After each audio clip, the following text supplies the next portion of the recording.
चलिए शुरू करते हैं आज का ये सुधीर जो भी मैं भी फ्री हो गया।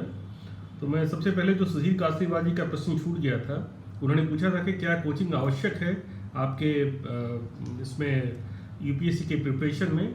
सुधीर, ये बिल्कुल मैं तो बिल्कुल मानता हूँ कि ये बहुत ही आवश्यक है, क्योंकि हमें पता नहीं होता कि हमें क्या पढ़ना है क्या नहीं पढ़ना है, और हमें कॉम्पिटिटिव एज का भी पता नहीं लगता कि जो स्टूडेंट्स हमारे साथ तैयारी कर रहे हैं उसमें उनका क्या स्तर है।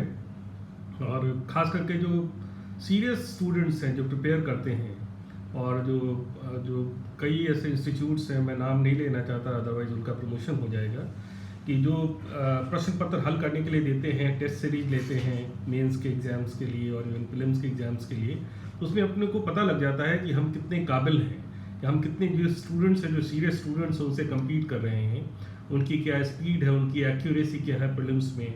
प्रीलिम्स में नेगेटिव मार्किंग भी होती है, तो आपको एक्यूरेट होना पड़ता है। और प्रीलिम्स के लिए एक अलग स्ट्रैटेजी है। बहुत सारे जो चैनल्स हैं, जैसे विकास दिव्यकीर्ति जी का है, मैं सुनता रहता हूँ उनका भी चैनल कैसे प्रीलिम्स को क्रैक करें, और भी बहुत सारे चैनल्स हैं जिसमें आपको बताएंगे स्ट्रैटेजी होती है कि कैसे क्रैक करें।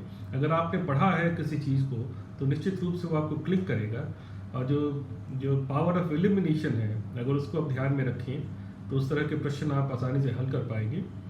और कोचिंग इंस्टीट्यूट मैं बिल्कुल ही रिकमेंड करता हूँ, बिल्कुल कोचिंग इंस्टीट्यूट में जाइए आप। कहीं भी नहीं तो अगर ऑनलाइन कोचिंग अगर आप कर सकते हैं, अगर आप फिजिकल कोचिंग अफोर्ड नहीं कर सकते तो ऑनलाइन कोचिंग ज़रूर करिए, और लिखिए, प्रश्न पत्र को हल करिए विद इन स्टिपुलेटेड टाइम, ताकि आपको पता लग जाए कि आपकी क्या एबिलिटी है। अदरवाइज़ हमें पता नहीं लगता प्रश्न क्या पूछा जाता है और हम क्या लिख पाते हैं, ये बिल्कुल ही उसमें प्रासंगिकता नहीं होती। प्रश्न जो पूछा जाए वही लिखें, नपे तुले शब्दों में लिखें, डायग्राम बनाएं, मैप बनाएं, और उसमें उसको इंगित करते हुए चीज़ों को लिखें, तो उससे एग्जामिनर खुश हो जाएगा। कॉपी आपकी ऐसी होनी चाहिए जिसमें आपको लगे कि जो एग्जामिनर है वो देखे कि ऐसा ये इसी का ही हम कॉपी की तलाश कर रहे थे। साफ़ सुथरी होनी चाहिए, कटा-फटा नहीं होनी चाहिए, और मैप के थ्रू, डायग्राम के थ्रू, फ्लो चार्ट के थ्रू।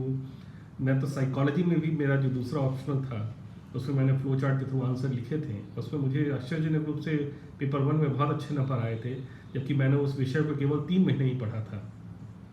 तो कोचिंग निश्चित रूप से हेल्पफुल है, आप ज़रूर कोचिंग करिए। मैं कभी हमेशा रिकमेंड करता हूँ कि आप कोचिंग करिए, ताकि आपको एक नया इंसाइट मिल सके।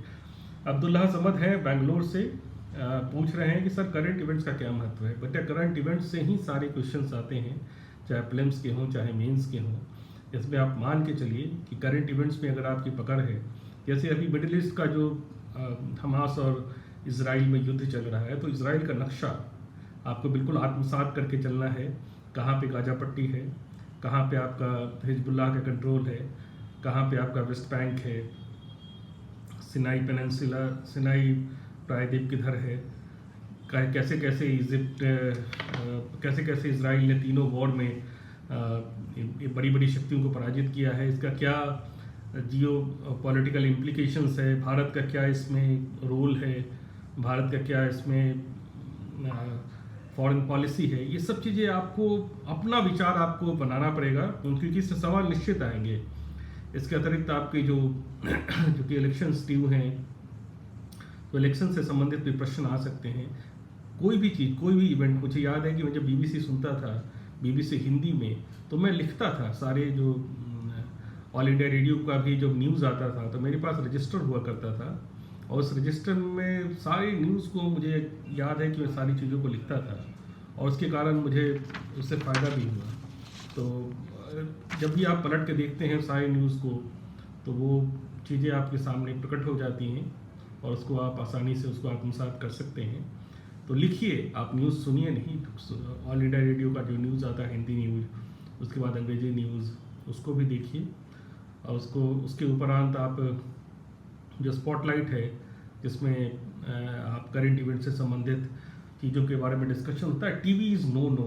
टीवी के बारे में जो मेरा बड़ा ही नेगेटिव मेरा ये है कि आप टीवी बिल्कुल ना देखें। टीवी के बारे में केवल आपको एक बैलेंस व्यू कभी नहीं आएगा। बहुत सारे अजीब किस्म के लोग आते हैं जो डिस्कशन करते हैं और जिनकी कोई प्रासंगिकता नहीं है, जो यूपीएससी के एग्ज़ाम्स के लिए कोई इंपॉर्टेंट नहीं है। आप अगर डिस्कशन सुनना चाहें तो आपके पॉडकास्ट हैं BBC वर्ल्ड सर्विस के, और कई चीज़ें जो यूट्यूब पे समुंदर है। आप कोई भी इश्यूज़ के बारे में अगर आपको समझ नहीं है तो आप फंडामेंटल से शुरू करें, कैसे शुरुआत करें, निश्चित रूप से वो चीज़ आपको सहायता देगी। और करंट इवेंट्स से ही सारे प्रश्न आते हैं। आप देखेंगे अगर आप उसको रिलेट करेंगे प्रश्नों से, अगर आप पिछले 4 वर्षों के प्रश्न पत्र उठा के देखेंगे तो जो भी इवेंट्स आपके आसपास हुए हैं उसके संबंध में ही सारे प्रश्न आते हैं। तो आपको ये ध्यान रखना है और आपको उसी तरह से तैयारी करनी है, उससे रिलेटेड उसके आगे पीछे उसका हिस्टोरिकल इंपॉर्टेंस क्या है, उसकी ज्योग्राफिकल इम्प्लीकेशंस क्या है, फॉरेन पॉलिसी पे क्या इम्प्लीकेशंस होगा, उसका क्या हिस्ट्री है, मिडिल ईस्ट की हिस्ट्री है, ये सब चीज़ें। आपके धर्म के बारे में भी आप देखना, इस पर प्रश्न आएंगे कि धर्म का जो सेकुलरिज्म है या जूडाइज्म है या हिंदुइज्म है, इस्लामिक जो जिहाद है उसके बारे में सारी चीज़ें आपके बात बिल्कुल चीज़ें क्लियर होनी चाहिए। कई यूट्यूब के वीडियो उपलब्ध हैं जिससे आप अपना ओपिनियन बना सकते हैं, लेकिन अपना ओपिनियन बनाएं, सुने सबकी लेकिन अपना ओपिनियन बनाएं और उसको लिखें, ताकि आप किसी अगर एक्सपर्ट से आप अगर उसको एग्जामिन करवाते हैं, जांच करवाते हैं, तो वो आपको बहुत ही श्रेयस्कर होगा और आप उसको अपने शब्दों में लिख पाएंगे। कोई भी चीज़ आप लिखें तो उसको बैलेंस व्यू रखें। आपको एक डिप्लोमेट बनना है, एक ऐसी कुर्सी पर आपको मिलेगी जिसमें आपको भारत के हितों की रक्षा करनी है, आपको हर समय कोई ना कोई निर्णय लेना है। तो निर्णय लेने के लिए आपको सबसे पहले इंट्रोडक्शन, प्रश्न का जो बॉडी है, उसके बाद कैसा उसका कंक्लूजन है, कंक्लूजन भी बिल्कुल बैलेंस्ड होना चाहिए, उसके प्रॉस एंड कॉन्स कितने हैं, क्या क्या हैं, और उसमें आपका क्या ओपिनियन है, क्या इस पर कोई भी चीज़ आपका रेडिकल एटीट्यूड नहीं होना चाहिए। कैसे कैसे कहते हैं कि हम बिल्कुल आएंगे तो मैं शराबबंदी कर दूंगा, ये सब आपके हमारे हाथ के कंट्रोल में नहीं होता।